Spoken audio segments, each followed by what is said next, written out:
Hi, good morning, Miss Manjit. Today we will be presenting our report on the negative externality, which is unhealthy air from transboundary haze in Malaysia.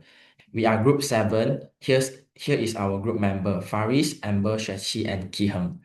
In recent year, rapid economic development has increased industrial production, transportation, and agricultural open burning. These activities release fine particulate matter, especially PM2.5, which form haze and travel across populated areas.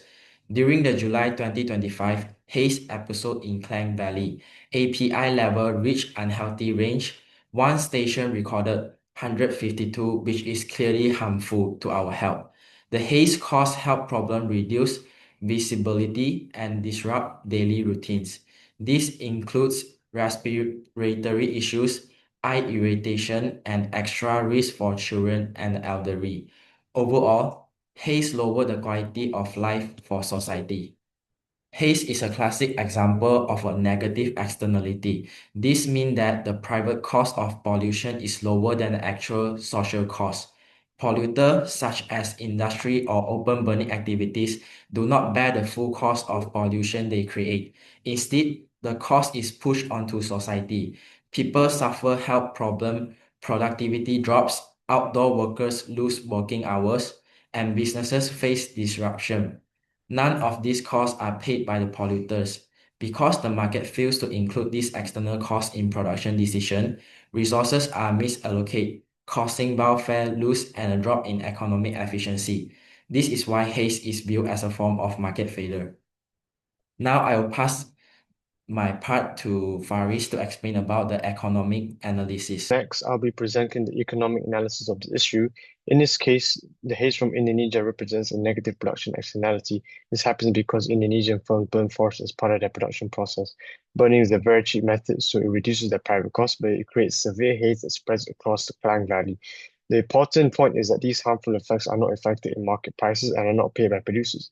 Instead, the cost is pushed onto Malaysian residences who suffer health problems, lower visibility, and reduced productivity. To understand this better, we look at the economic concepts. The MPC, the marginal private cost, is the cost faced by the firms. Since burning forest is inexpensive, the MPC is low. However, MSE, the marginal social cost, is much higher because it includes the medical expenses, lung-related illnesses, environmental damage, and loss of productivity.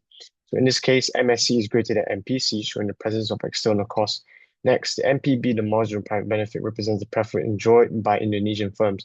The benefit because lower costs allow them to produce more. Meanwhile, MSV, the marginal social benefit, is not very significant for Malaysia. While consumers may indirectly benefit from cheaper palm oil globally, Malaysians mainly receive the negative consequences of the haze. If we refer to a diagram, the firms produce at Q1 where MPB equals MPC because they only consider their private costs. But for society, the ultimate output should be Q2, where MSB equals MSC. The gap between Q1 and Q2 shows overproduction, and the shaded triangle between MPC and MSC represents the welfare loss. The welfare loss occurs because some units of production create more harm than benefit. To conclude, the haze problem clearly shows a market failure. Producers ignore external costs, causing excessive production and harmful spillover effects on Malaysian residents. Therefore, government intervention is needed to reduce production and bring the market closer to social optimal level. I'm now passing over to Amber. Next, I will explain the key impact of haze pollution in Malaysia. First, the study shows that haze leads to a higher hospitalization and outpatient visit, especially for respiratory and cardiovascular illnesses. For example, past research found that 31% increase in hospital admission during haze period. Vulnerable groups such as children, the elderly, and outdoor workers are the most affected. Second, haze causes major economic impact. Medical costs rise every year, with study estimating annual health-related losses ranging from RM 83,000 to RM 273,000 in affected regions. Beyond healthcare, haze also reduces worker productivity and firm output. Past researchers even found that haze discouraged foreign direct investment, which slowed down Malaysia's economic growth. Last but not least, the environmental impact includes several air quality degradation, reduced visibility, and long-term stress on ecosystem. Overall, this impact shows that haze pollution creates a strong negative externality because the health and economic costs are borne by society rather than the polluters. Next, I will pass it to Shetty. Thank you, Amber. Seeing how the impacts have affected many countries severely, official authorities such as the government have come together in coordination to make new policies to tackle the issue of haze pollution. A great example would be the Asian Agreement on Transboundary Haze Pollution. This policy is considered a landmark environmental agreement signed by 10 Asian member states, including Brunei, Philippines, Cambodia, Malaysia, and other Southeast Asia countries. This policy aims to monitor transboundary haze pollution through mandated national efforts as well as regional collaborations. The strength of this policy is that it promotes regional collaboration that helps with keeping each member state accountable. However, it may not be the most effective as the policy is carried out in a non-interference in domestic affairs. This shows that there is no enforcement power unless member states voluntarily comply. Moving on, the Environmental Quality Act 1974 is the main domestic environmental law used in Malaysia to regulate pollution within the country, including haze pollution. This act acts as a placeholder for the absence of a permanent transboundary haze law.